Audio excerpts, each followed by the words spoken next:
Saya pernah berpikir bahwa hidup saya hanyalah rutinitas biasa di Jakarta yang ramai, tanpa kejutan besar yang bisa mengubah segalanya.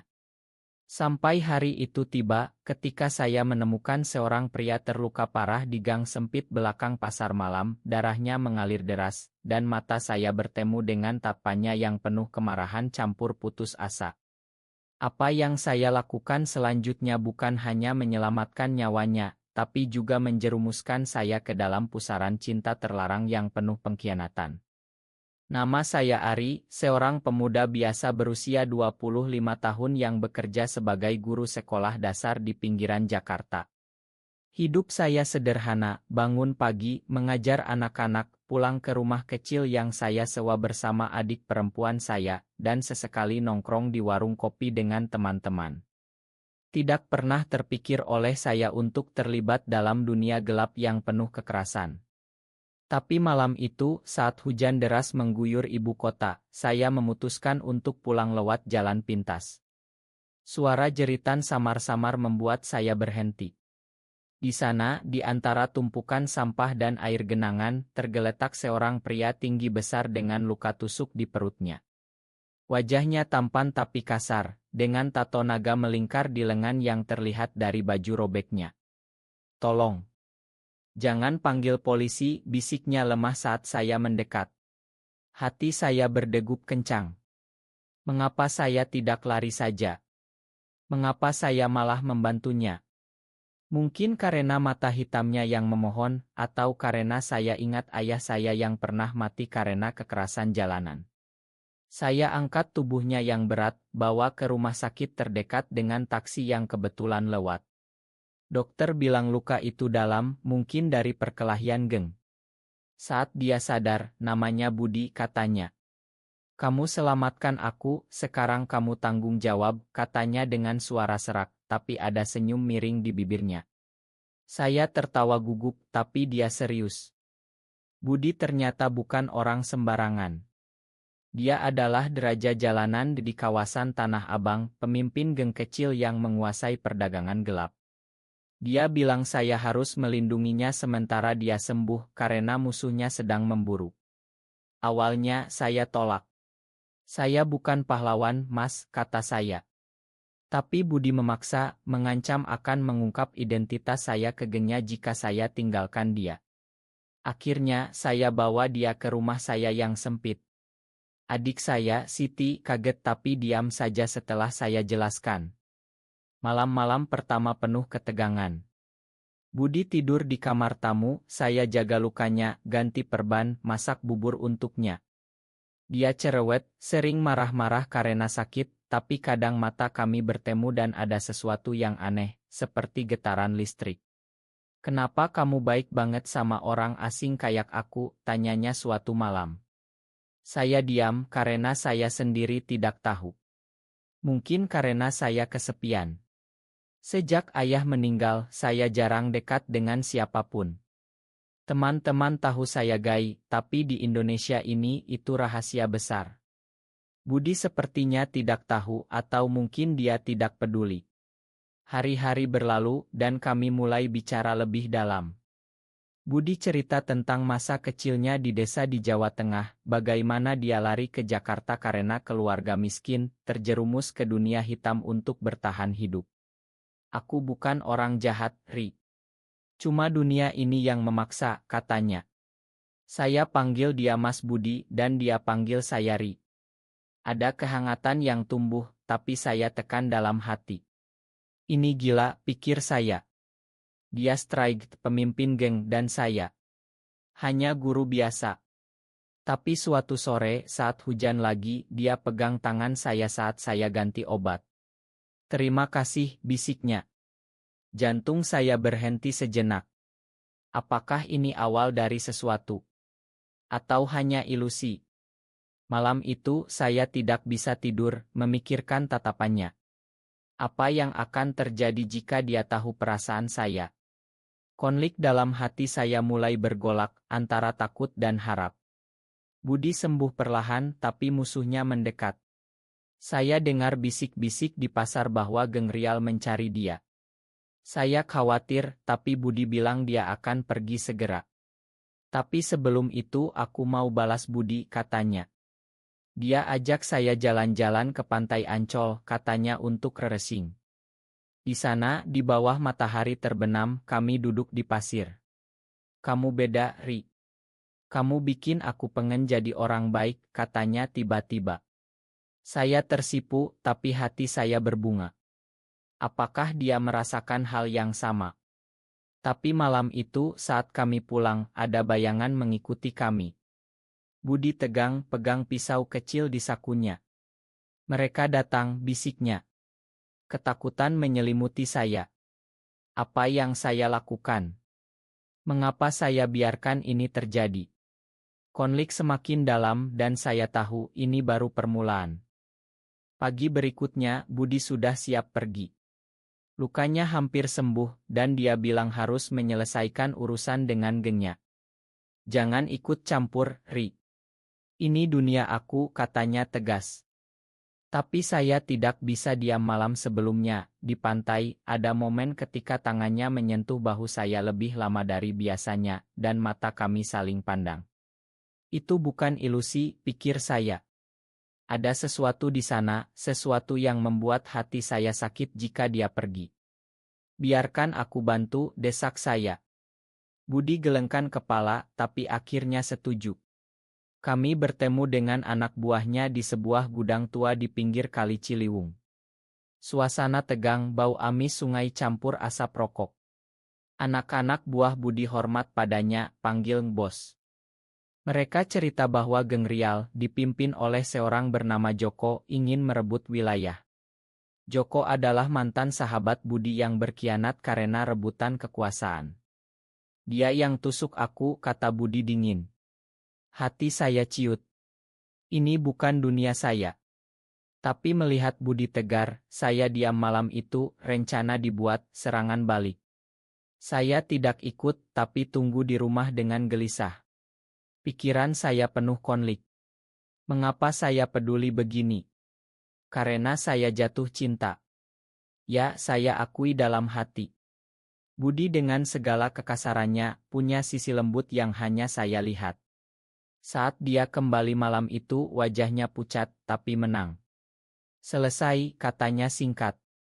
Kami duduk di teras, minum kopi hitam. Kenapa kamu selamatkan aku dulu, tanyanya lagi.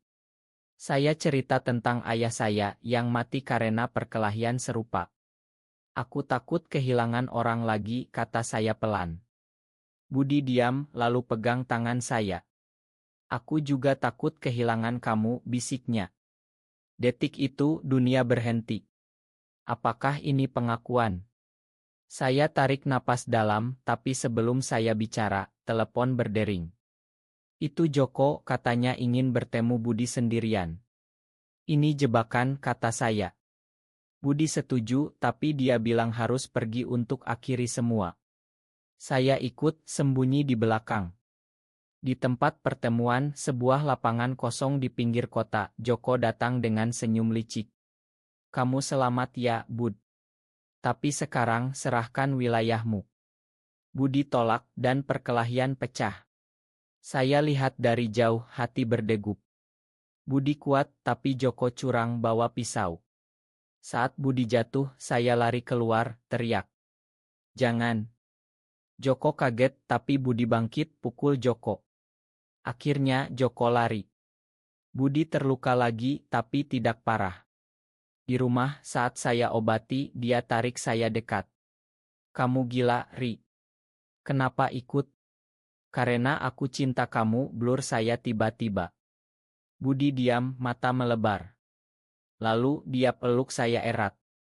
Aku juga, bisiknya. Itu momen paling bahagia. Tapi kebahagiaan itu rapuh. Keesokan harinya, anak buah Budi datang, bilang ada pengkhianat di dalam geng. Ternyata salah satu dari mereka, teman dekat Budi bernama Andi yang kasih Ino ke Joko. Budi marah besar, tapi hati saya sakit melihatnya.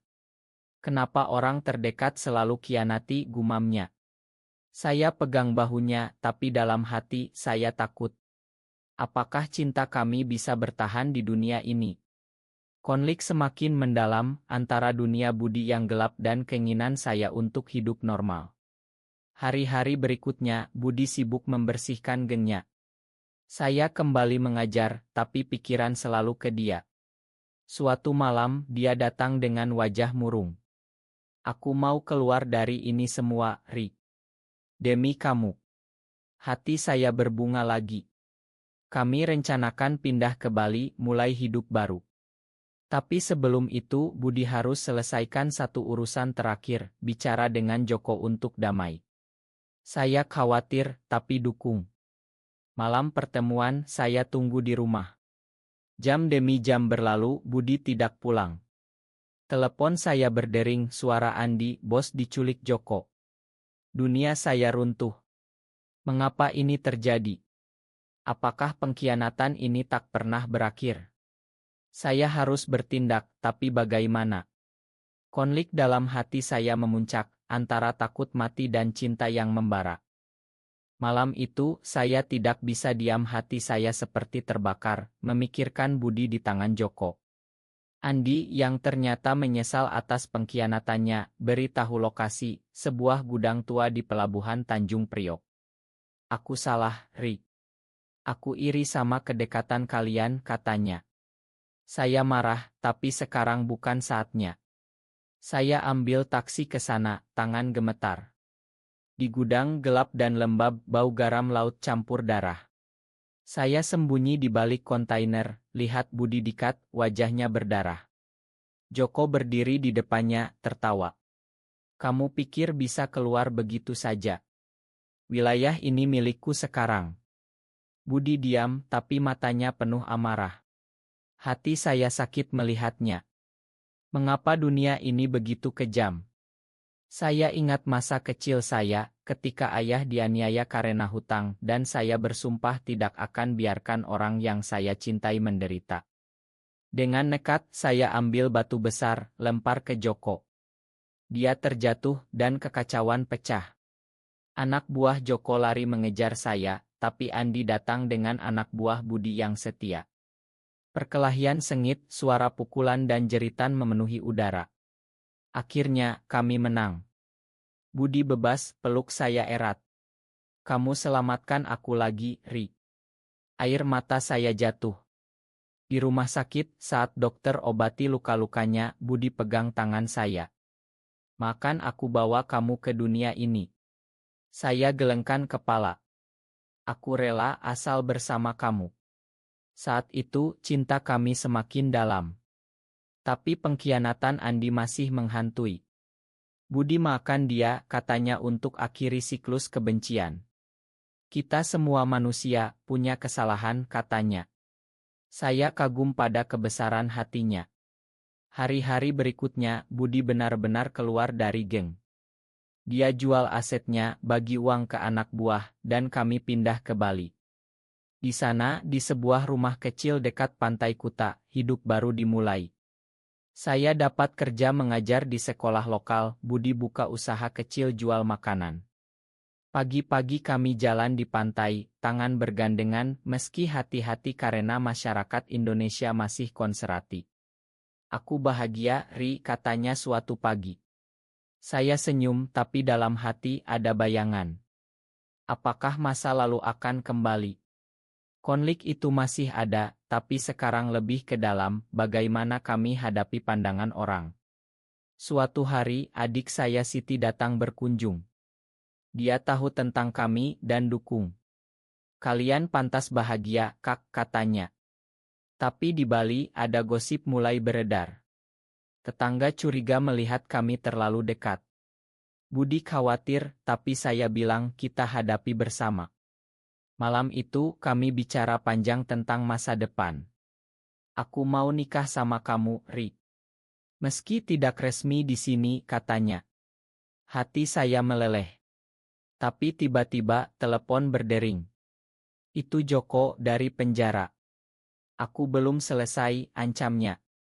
Budi pucat. Pengkhianatan lama bangkit lagi. Kami putuskan lapor polisi, tapi hati saya gelisah. Mengapa kebahagiaan selalu diuji? Di pantai malam itu kami duduk, angin laut meniup rambut. Apapun yang terjadi, aku tidak akan tinggalkan kamu, janji saya. Budi cium kening saya pelan. Itu momen romantis, tapi penuh ketegangan. Keesokan harinya, polisi datang, bilang Joko kabur. Panik menyelimuti kami. Budi bilang kami harus pindah lagi, mungkin ke Yogyakarta. Saya setuju, tapi dalam hati, saya lelah. Berapa lama kami harus lari? Konflik inner saya memuncak, antara cinta dan keinginan hidup tenang.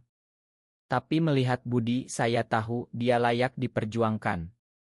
Hari itu, kami packing barang. Tapi sebelum pergi, Budi ajak saya ke pura dekat rumah. Di sana, di bawah cahaya lilin, kami berdoa bersama. Tuhan, lindungi cinta kami, bisiknya. Air mata saya jatuh lagi.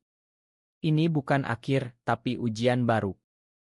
Perjalanan ke Yogyakarta penuh ketegangan. Di kereta, Budi pegang tangan saya diam-diam, mata waspada. Joko gila, dia tidak akan berhenti, katanya.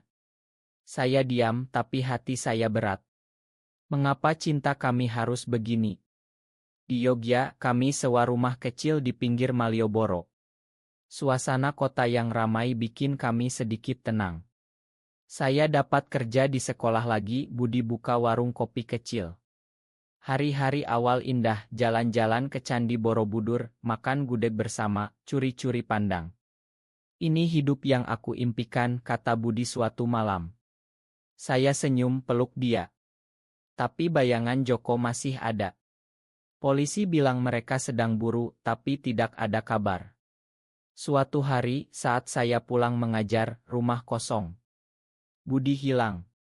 Catatan di meja, aku harus selesaikan sendiri. Jangan ikut. Aku cinta kamu. Hati saya hancur. Mengapa dia pergi sendirian? Pengkhianatan pada diri sendiri, pikir saya. Saya cari dia kemana-mana, tanya anak buah lama. Akhirnya, Andi hubungi saya, bos di Solo, ketemu Joko. Saya langsung ke sana, naik bus malam.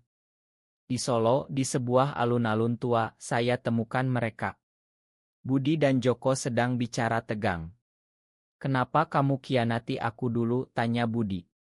Joko tertawa pahit. Karena aku cinta kamu, Bud. Tapi kamu pilih hidup gelap itu. Saya kaget. Joko gay juga. Ini pengkhianatan karena cemburu. Budi marah. Itu masa lalu. Sekarang aku pun nyari. Joko lihat saya, mata penuh dendam. Dia. Guru biasa. Perkelahian pecah lagi. Saya ikut pukul Joko. Akhirnya, polisi datang, tangkap Joko. Budi terluka ringan tapi selamat. Di rumah sakit, dia peluk saya. Makan aku tinggalkan kamu. Saya nangis. Jangan lagi. Saat itu, kami janji tidak ada rahasia lagi. Kembali ke Yogya, hidup mulai normal. Tapi konflik dalam hati saya masih ada, bagaimana kami hadapi masyarakat. Suatu hari, di warung Budi ada pelanggan homobik yang gosip. 2 cowok tinggal bareng. Pasti aneh. Budi marah, tapi saya tenangkan. Malam itu, kami bicara. Mungkin kita harus terbuka, kata saya. Budi ragu, tapi setuju. Kami mulai bergabung dengan komunitas lebih kecil di Yogya, diam-diam di sana, kami temukan teman, cerita pengalaman.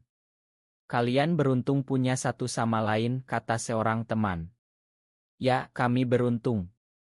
Tapi ujian baru datang, adik Budi dari desa datang, tahu tentang kami. Dia kaget, marah. Ini dosa, Kak, katanya. Budi sedih, jelaskan. Cinta bukan dosa, Dek. Adiknya pergi, tapi kembali seminggu kemudian, minta maaf. Aku dukung kalian. Itu momen personel. Konflik keluarga selesai. Hari-hari berlalu, cinta kami semakin kuat. Kami rayakan ulang tahun saya di pantai Parangtritis, di bawah bintang. Aku mau selamanya sama kamu, Ri, katanya. Saya bahagia tapi tahu hidup tidak sempurna. Masih ada pandangan sinis tapi kami kuat. Suatu malam Budi usul kita buat upacara kecil seperti nikah. Di pura dengan teman-teman komunitas kami tukar cincin. Bukan resmi tapi berarti. Air mata bahagia jatuh. Ini puncak romansa kami. Tapi tiba-tiba kabar buruk, Joko kabur lagi dari penjara. Ketakutan kembali. Kita harus lari, tanya saya. Budi geleng. Tidak lagi. Kita hadapi. Konflik akhir mendekat dan hati saya siap. Hari-hari setelah upacara itu penuh kewaspadaan. Polisi bilang Joko terlihat di Jawa Tengah, mungkin menuju Yogyakarta. Budi perkuat keamanan warung, saya selalu pulang ditemani. Tapi dalam hati, saya lelah lari dari masa lalu. Mengapa kita tidak bisa hidup tenang, gumam saya sendirian. Budi lihat itu, peluk saya. Karena cinta kita layak diperjuangkan. Kata-katanya beri kekuatan. Suatu malam saat kami tutup warung, Joko muncul. Sendirian, wajahnya kusut. Aku mau bicara, katanya. Budi tegang, tapi ingkan. Di meja, Joko cerita, aku salah, Bud. Cemburu bikin aku gila. Aku lihat kalian bahagia dan aku iri. Air mata Joko jatuh. Ini pengkhianatan yang berasal dari cinta tak berbalas. Budi diam, lalu ulur tangan. Makan aku juga, Jok. Kita semua punya masa lalu. Joko peluk Budi, lalu lihat saya. Jaga dia baik-baik. Dia pergi, janji serahkan diri ke polisi. Itu momen pengampunan yang dalam. Konflik berakhir, hati kami lega. Setelah itu, hidup benar-benar damai. Kami kembangkan usaha, Budi buka cabang warung di Borobudur. Saya naik jabatan di sekolah, ajar anak-anak tentang toleransi. Komunitas kami tumbuh, kami jadi panutan diam-diam, kalian inspirasi, kata teman. Ya, cinta kami bukti bahwa di Indonesia, meski sulit, ada harapan. Suatu hari, Siti datang lagi bawa kabar, dia mau nikah, dan undang kami sebagai keluarga. Di pesta, kami duduk bersama, bahagia.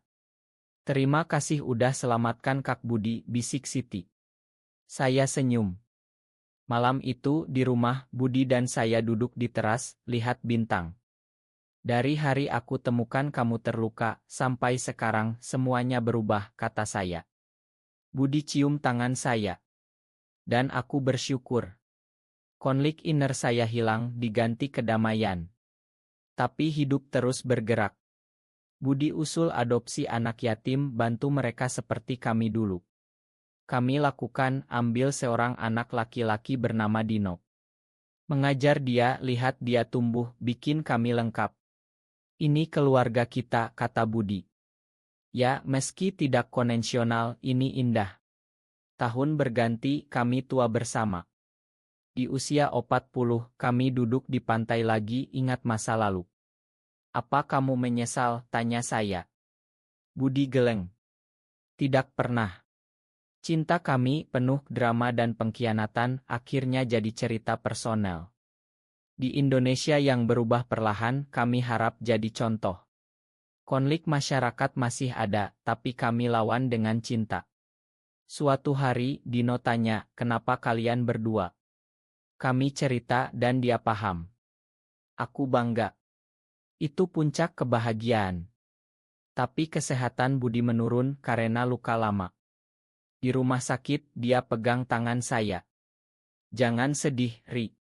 Kita punya segalanya. Air mata saya jatuh. Aku takut tanpa kamu. Dia senyum. Aku selalu di hati kamu. Malam itu, Budi pergi damai. Hati saya hancur, tapi penuh syukur. Pengkhianatan, konflik, semua membawa ke sini. Saya lanjut hidup, besarkan Dino, cerita tentang Budi. Di makamnya di Bali, saya bisik, terima kasih atas cinta. Ini akhir yang bikin tapi personel, cinta abadi meski tubuh pergi. Setelah kepergian Budi, dunia terasa hampa. Saya kembali ke Yogya, urus warung dan sekolah dengan berat hati. Dino sekarang remaja jadi penyemangat.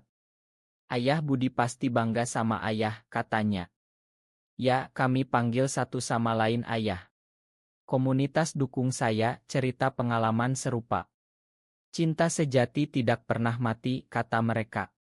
Saya percaya itu. Hari-hari berlalu, saya tulis memoir tentang kami, anonim untuk inspirasi orang lain. Buku itu laris di kalangan Indonesia, bikin perubahan kecil. Suatu hari, Joko hubungi saya dari penjara. Ma atas segalanya. Budi orang baik. Saya makan, akhiri siklus. Konflik lama benar-benar berakhir. Di usia 50, saya pensiun, pindah ke desa di Jawa Tengah, tanam kebun seperti impian Budi. Dino kuliah di Jakarta, sering kunjung. Ayah, aku punya pacar, katanya suatu hari. Saya senyum, dukung. Asal bahagia. Hidup berlanjut, penuh kenangan. Di malam-malam sepi, saya ingat pelukan Budi, tatapannya. Kamu selamanya di hati aku, bisik saya. Ini cerita kami, dari penyelamatan di gang gelap, ke cinta terlarang, pengkhianatan, sampai perpisahan. Tapi pesannya personel, di Indonesia, cinta antar pria bisa indah, meski penuh ujian. Harapannya, generasi baru hidup lebih bebas. Saya bahagia karena pernah punya Budi. Akhirnya, di pantai terakhir kami, saya tabur bunga. Sampai jumpa, sayang. Hidup ini indah karena cinta.